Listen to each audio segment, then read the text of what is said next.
বিজেপিতে যোগদানের ফুটেজটা দেখুন শুভেন্দু অধিকারীর হাত ধরে।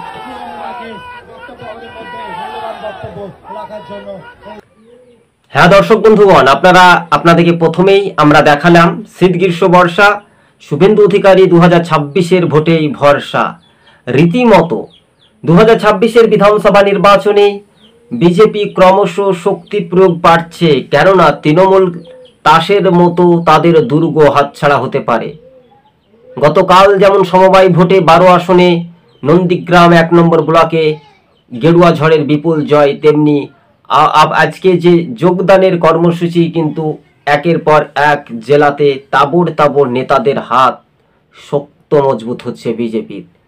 2026-এর বিধানসভার নির্বাচনের যে নিরিখে আমরা দেখতে পাচ্ছি পশ্চিমবঙ্গে বিজেপি কিন্তু ক্ষমতায় আসতে পারে।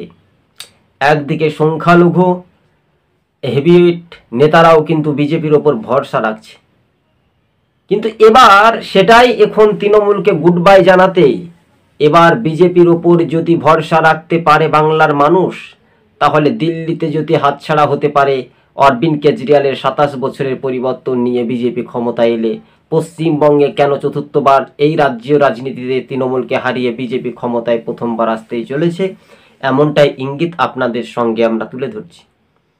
বিজেপির শয়ে শয়ে ভোটার কিন্তু একেবারে রাজ্য রাজনীতিতেই যে পরিস্থিতি, এবং সেটাই বিজেপির ওপর ভরসা বলাই যেতে পারে দর্শক বন্ধুগণ। তবে হ্যাঁ, এটাই বলছে পর্যবেক্ষক রাজনৈতিক মহল। তবে দর্শক বন্ধুগণ, আপনারা আমাদের চ্যানেলটি ভালো লাগলে সাবস্ক্রাইব করে পাশে থাকবেন।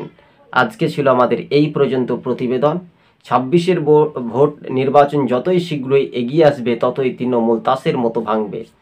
তৃণমূলের দুর্গই হাতছাড়াই হতেই এবার প্রবল চাপে শাসক দল এগিয়ে যাচ্ছে ভারতীয় জনতা পার্টি।